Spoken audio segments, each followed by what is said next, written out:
She hid behind a random man at the mall. Now he wants to protect her forever, asterisk. The winter holiday crowds filled Westfield Shopping Center like a living tide. Families and couples weaving between decorated storefronts while festive music echoed through the corridors. Emma Collins clutched her purse tighter as she navigated through the chaos, her heart already racing before she even saw him. She had come here to buy her nephew's birthday gift, thinking the busy mall would provide perfect anonymity. She was wrong. Marcus stood near the jewelry store, his familiar broad shoulders and dark hair unmistakable even from 50 feet away. Emma's breath caught in her throat as memories of his angry voice, his controlling demands, and his threats from their final confrontation 3 months ago came flooding back. She had broken up with him after discovering his manipulative nature, but he refused to accept it was over. Emma quickly ducked behind a holiday display, her hands trembling as she watched Marcus scan the crowd with predatory intensity. He was looking for her. Somehow he had figured out she would be here. The restraining order she had filed clearly meant nothing to him. Panic set in as Emma realized she was trapped. The main exits were too far away, and Marcus would spot her the moment she stepped into the open corridors. Her phone showed only 1 bar of signal, making it useless for calling for help. She needed to find another way out, fast. That's when she saw him, a tall man with sandy brown hair, standing near the fountain with a young woman who appeared to be his sister. They were laughing about something, completely unaware of Emma's desperate situation. Without thinking, Emma made a split-second decision that would change both their lives forever. She approached the stranger from behind, her voice barely a whisper as she spoke. "Please don't turn around, but I need your help.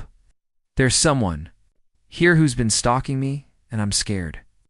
Daniel Cross felt someone step close behind him, and the fear in the woman's voice immediately put him on high alert. His years of experience as a security consultant had taught him to recognize genuine distress, and this woman was clearly in danger. "Stay calm," Daniel said quietly, not turning around. "Tell me where he is." "By the jewelry store, wearing a black leather jacket," Emma whispered, grateful that this stranger was taking her seriously instead of dismissing her as crazy. Daniel's sister. Rachel noticed the tension and started to turn, but Daniel subtly shook his head. He casually shifted his position to shield Emma from view while scanning the area she had described. He spotted Marcus immediately. Noting the man's aggressive posture and the way his eyes searched the crowd with uncomfortable intensity. "I see him," Daniel confirmed. "What's your name?"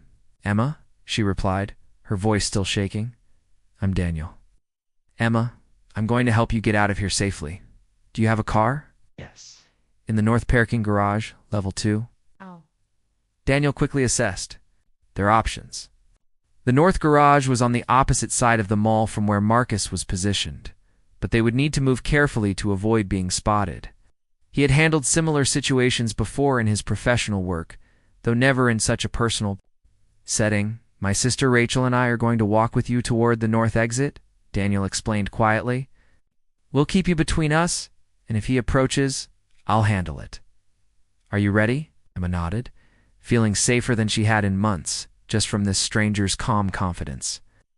There was something about Daniel's voice and presence that made her believe he could actually protect her from Marcus.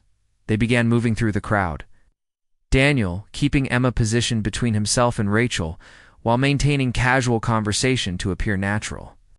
Emma marveled at how smoothly Daniel managed the situation, his awareness of their surroundings never wavering while he kept her completely hidden from Marcus's view.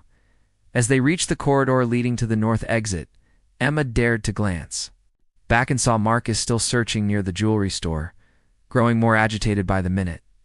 Her heart pounded as she realized how close she had come to another terrifying confrontation. "Almost there," Daniel assured her as they approached. The parking garage entrance. "You're doing great, Emma." For the first time in months, Emma felt like someone truly had her back. The cold December air hit Emma's face as they stepped into the parking garage. She realized she was finally breathing normally again. Daniel and Rachel had successfully gotten her away from Marcus without incident, but Emma could see the concern in Daniel's eyes as he looked back toward the mall entrance. "Thank you so much," Emma said, her voice filled with genuine gratitude. I don't know what I would have done if you hadn't helped me. Daniel studied her face, noting the fear that still lingered in her green eyes despite their successful escape. Emma, how long has this been going on? The simple question broke something inside her, and Emma found herself telling this complete stranger everything. She explained how Marcus had seemed charming at first, but gradually became possessive and controlling. How he had installed tracking apps on her phone, followed her to work, and threatened her friends when she tried to break up with him. How the restraining order had only made him more determined to win her back. Rachel listened with growing horror while Daniel's expression grew increasingly serious. As a security consultant, he had seen the escalation patterns of stalkers before, and Emma's situation was textbook dangerous. Emma, this man isn't going to stop, Daniel said gently but firmly. You need better protection than just a piece of paper. I know, Emma replied, her shoulders sagging with exhaustion. But the police say they can't do anything unless he actually hurts me. I've been staying with friends, changing my routines, but somehow he always finds me. Daniel made a decision that surprised even himself. Would you like to get some coffee? There's a quiet place a few blocks from here where we can talk about some options. Emma hesitated. She had learned to be wary of men offering help, but something about Daniel felt different. His protection had been selfless, and his sister's presence made the invitation feel safer. Like that, Emma admitted. 20 minutes later, they sat. In a cozy corner booth at a small cafe, steam rising from their coffee cups as snow began falling outside. Rachel had gone home, but not before giving Emma her phone number and a warm hug. Daniel had insisted on checking the cafe thoroughly before they sat down, his professional habits providing Emma with an unexpected sense of security. Your work, Emma said, curious about this man who had appeared in her life like a guardian angel. Daniel explained his security consulting business, how he helped corporations and high-profile individuals protect themselves from various threats. As he talked, Emma found herself studying his face, noting the kindness in his brown eyes and the way he listened intently to everything she said. I could help you develop a better security plan, Daniel offered. New routines, better awareness, techniques, maybe some upgraded locks for wherever you're staying. I can't afford to hire a security consultant, Emma said quietly, embarrassed by her financial limitations. I wasn't talking about hiring me, Daniel replied, his voice gentle. I was talking about helping you as someone who cares about your safety. The sincerity in his voice made Emma's heart skip a beat. She had been so focused on surviving Marcus's harassment that she had forgotten what it felt like to have someone genuinely care about her well-being without wanting something in return. Why would you do that for a stranger? Emma asked. Daniel was quiet for a moment, turning his coffee cup in his hands. Because nobody should have to live in fear like you've been doing. Honestly, Emma, you don't feel like a stranger to me? The admission hung in the air between them, creating a moment of connection that neither had expected. Emma felt a warmth spreading through her chest that had nothing to do with the coffee. I'd appreciate your help, Emma said softly, as they talked more, sharing stories about their lives and interests. Emma discovered that Daniel was not only protective but also funny, intelligent, and surprisingly easy to talk to. He told her about his work rescuing abandoned dogs, his passion for cooking, and his close relationship with his sister. Emma found herself laughing for the first time in months.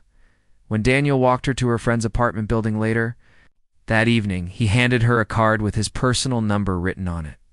Call me any time, day or night, if you see Marcus or feel unsafe, he said seriously. I mean it, Emma. Any time. As Emma watched Daniel drive away, she realized that for the first time since her nightmare with Marcus began, she felt hopeful about the future. Over the next 2 weeks, Daniel became Emma's lifeline to normalcy.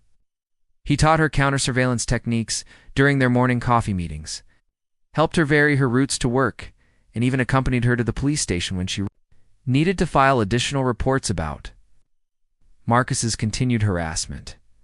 Emma discovered that Daniel's protection came with unexpected benefits. He made her laugh with his dry sense of humor, challenged her perspectives during their long conversations, and showed her a kindness she had almost forgotten existed. What had started as a security arrangement was slowly becoming something much deeper. You don't have to keep doing this, Emma said one evening, as Daniel walked her home from work. I know you have your own life, your own business to run. Daniel stopped walking and turned to face her under a streetlight, snowflakes catching in his hair. Emma, spending time with you isn't a burden. It's become the best part of my day. The confession made Emma's pulse quicken. She had been fighting her growing attraction to Daniel, convinced that her judgment about men couldn't be trusted after Marcus. But Daniel's consistency, his gentleness, and his genuine concern for her well-being were wearing down her defenses.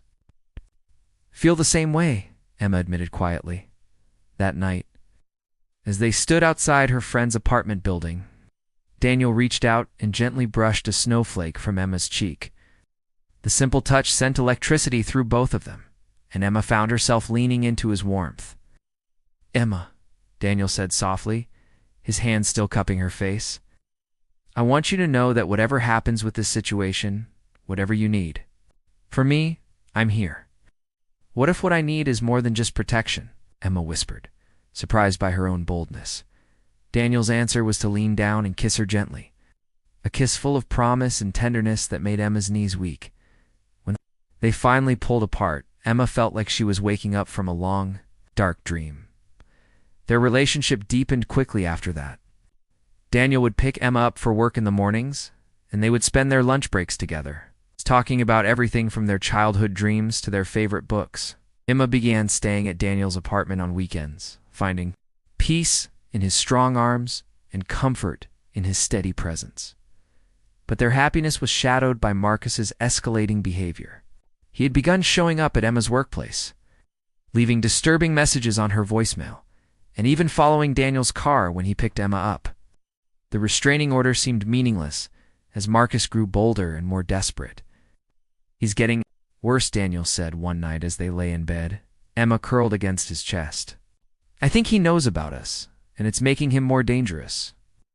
Emma traced patterns on Daniel's chest, grateful for the safety she felt in his arms. I'm scared of what he might do, but I'm more scared of losing you. Daniel tightened his arms around her. You're not going to lose me, Emma. I promise you that. How can you be so sure? Emma asked, looking up into his eyes. Because I love you, Daniel said simply, and I'm not going anywhere. The words Emma had been afraid to hope for hung in the air between them. She had never expected to find love in the middle of her nightmare, but Daniel had proven that even in the darkest times, light could find a way in. I love you too, Emma whispered, sealing the confession with a kiss that spoke of futures and forever. But even as they held each other close, both knew that Marcus wasn't finished with them. The real test of their love was still to come. The next morning brought the confrontation they had both been dreading. As Emma left Daniel's apartment building, she found Marcus waiting by her car, his face twisted with rage and possession. So this is why you won't come back to me? Marcus snarled. You're sleeping with some stranger. Emma's blood turned to ice. But before she could respond, Daniel appeared beside her, having followed her down to check on her as he did every morning. Step away from her, Marcus, Daniel said calmly, but Emma could feel the tension radiating from his body. Or what? Marcus challenged, moving closer to Emma. You think you can steal my girlfriend and get away with it? Not your girlfriend, Emma said, finding her voice. I haven't been for months. You need to leave me alone. But Marcus was beyond reason, his obsession and jealousy driving him toward a confrontation that would change everything. The parking garage felt like a cage. As Marcus stepped closer, his eyes wild with jealousy and rage, Emma instinctively moved behind Daniel, who positioned himself protectively between her and her stalker. You think you know her? Marcus sneered at Daniel. I was with Emma for 2 years. I know everything about her, every scar, every fear, every secret. You're just some random guy she's using to make me jealous. That's not true, Emma said firmly, though her voice shook. Marcus, what we had is over. You need to accept that and move on. Move on? Marcus laughed bitterly. You think you can just throw away what we built together? I've invested too much in you, Emma. I'm not giving up that easily. Daniel remained calm but alert, his security training taking over. Marcus, you're violating the restraining order by being here. If you leave now, Emma won't call the police. I don't care about some stupid piece of paper, Marcus spat. I don't care about you either. This is between me and Emma. When Marcus took another step forward, Daniel moved to block him completely. No, it's between you and me now. Emma doesn't want to see you, talk to you, or have anything to do with you. You need to respect that. Respect. Marcus's voice rose dangerously. She's mine. I found her first. I loved her first, and I'm not letting some nobody take her away from me. Emma watched in horror as Marcus reached into his jacket, and for a terrifying moment, she thought he might have a weapon. Instead, he pulled out his phone, showing them photos he had taken of Emma and Daniel together over the past weeks. I've been watching you, Marcus said, his voice dropping to a menacing whisper. I know where you work, Daniel. I know where you live. I know about your precious sister Rachel and her little coffee shop downtown. If you don't stay away from Emma, I'll make sure you regret it. The threat against Rachel was the final straw. For Daniel, in one swift movement, he grabbed Marcus by the jacket and slammed him against the concrete wall. His professional composure finally cracking. If you go anywhere near my sister or threaten Emma again, you'll discover just how serious I am about protecting the people I love, Daniel said, his voice deadly quiet. Marcus struggled against Daniel's grip, his face flushing red with anger. In humiliation, you can't protect her forever. I'll find a way to get her back, and when I do, you'll be sorry you ever got involved. Daniel, please, Emma said, afraid the situation would escalate beyond control. He's not worth it. Daniel released Marcus but remained ready to act if necessary. Emma's right. You're not worth destroying my life over. But Marcus, hear me clearly. If I see you near Emma again, if you contact her, follow her, or threaten anyone she cares about, I will make sure you face the full consequences of your actions. Marcus straightened his jacket, his eyes filled with hatred as he looked between Emma and Daniel. This isn't over, he said, backing toward the exit. Emma knows she belongs with me. She'll come back, and when she does, I'll be waiting.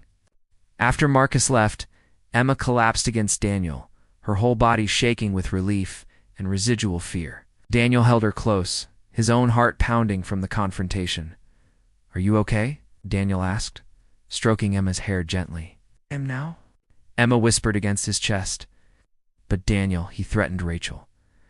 I can't let my problems put your family in danger, Daniel said, lifting Emma's chin to look into her eyes. This isn't your fault. Marcus made his own choices, and will deal with the consequences together. They called the police immediately, reporting both the restraining order violation and Marcus's threats. The responding officers took detailed statements and assured them that Marcus would be arrested if he made any further contact. That evening, as they sat in Daniel's apartment with Rachel, who had come over for moral support, Emma felt overwhelmed by the love and protection surrounding her. I still can't believe a stranger would risk so much for someone he barely knew, Rachel said, smiling at her brother. Emma wasn't a stranger, Daniel replied, taking Emma's hand in his. From the moment she asked for my help, I knew she was going to be important to me. Emma squeezed his hand, marveling at how her worst day had led to her best relationship. I thought hiding behind you that day was about escaping Marcus, she said softly. I didn't know I was actually running toward my future as they made plans. To increase security for all of them, Emma realized that Daniel's protection had given her something more valuable than safety. He had given her back her faith in love, in trust, and in the possibility of a future free from fear. But even as they held each other close that night, they knew Marcus's threat still lingered. The real test of their love and Daniel's promise to protect her was yet to come. 3 months later, Emma stood in the courthouse wearing a simple white dress. Her hand intertwined with Daniel's as the judge read the restraining order violation charges against Marcus. The evidence was overwhelming. Photos, threatening messages, witness testimonies, and security camera footage from multiple locations. Marcus had been arrested 2 weeks after their parking garage confrontation when he tried to break into Emma's friend's apartment. The charges included stalking, harassment, criminal trespass, and violating a restraining order. Facing 3 years in prison, finally agreed to a plea deal that included mandatory therapy and a permanent no-contact order. The defendant will Serve 18 months in county jail followed by 2 years of supervised probation, the judge announced. He is permanently prohibited from contacting Miss Collins or anyone associated with her in any capacity. Emma felt a weight lift from her shoulders that she hadn't even realized she was carrying. For the first time in over a year, she was truly free from Marcus's shadow. Outside the courthouse, Daniel wrapped his arms around Emma as snow began to fall, just like the night they first kissed. "It's really over," Emma whispered, tears of relief streaming down her cheeks. "The nightmare is over," Daniel agreed, kissing her forehead gently. "But our story is just beginning." Later that evening, Daniel took Emma to their favorite restaurant, the same cozy cafe where they had their first real conversation. Emma noticed he seemed nervous, fidgeting with his napkin and barely touching his food. "Are you okay?" Emma asked. "Concerned? You've been acting strange all day." Daniel stood up suddenly, his chair scraping against the floor. Emma watched in confusion as he walked around the table and dropped to one knee beside her chair, pulling a small velvet box from his pocket. "Emma Collins," Daniel said, his voice shaking with emotion. "6 months ago, you hid behind me in a moment of fear. Today, I want to promise that you'll never have to hide from anything again." Emma's hands flew to her mouth as Daniel opened the box, revealing a stunning diamond ring that caught the light from the restaurant's candles. "I love your strength, your courage, and the way you make me want to be better every day," Daniel continued. "I want to protect you, cherish you, and love you for the rest of our lives. Will you marry me?" Through her tears, Emma could barely speak. The man who had started as her protector had become her everything, her safe harbor in every storm. "Death," she whispered, then louder, "Yes, Daniel. Of course, yes." The entire restaurant erupted in applause as Daniel slipped the ring onto Emma's finger and stood to kiss her, both of them laughing and crying at the same time. 6 months later, Emma walked down the aisle of a small church, her heart full of joy as she saw Daniel waiting for her at the altar. Rachel stood as her maid of honor, and Daniel's colleagues from work filled the pews alongside Emma's friends and family as they exchanged vows. Emma thought about the journey that had brought them together. What had started as a desperate plea for help had become the greatest love story of her life. "I promise to protect you, honor you, and love you through every challenge life brings us," Daniel said, his voice steady and sure. "I promise to trust you, support you, and love you with all my heart for all my days," Emma replied, meaning every word. When the minister pronounced them husband and wife, Daniel's kiss was soft and full of promise. As they walked back down the aisle together, Emma realized that she was no longer the frightened woman who had hidden behind a stranger in a mall. She was a woman who had found her strength, her voice, and her forever love at their reception. They swayed together during their first dance. Emma looked up into Daniel's eyes and smiled. "Thank you," she whispered. "For what?" Daniel asked. "For keeping your promise, for protecting me forever." Daniel spun her gently, then pulled her close again. "Emma Cross," he said, loving the sound of her new name. "Protecting you isn't just my promise. It's my privilege, my joy, and my life's greatest honor." As they danced under the twinkling lights, surrounded by the love of their friends and family, Emma knew that she had found something she never thought possible, a love that was both her shelter and her freedom. A man who protected her not by caging her, but by giving her wings.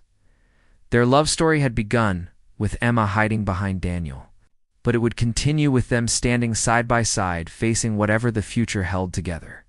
In Daniel's arms, Emma had found not just protection from the past, but the promise of a beautiful future built on trust, love, and the unshakable knowledge that she would never have to face anything alone again. The woman who had once been afraid to leave her apartment now danced with confidence and joy, knowing that the man holding her would protect her heart as carefully as he had protected her life. Their forever had officially begun.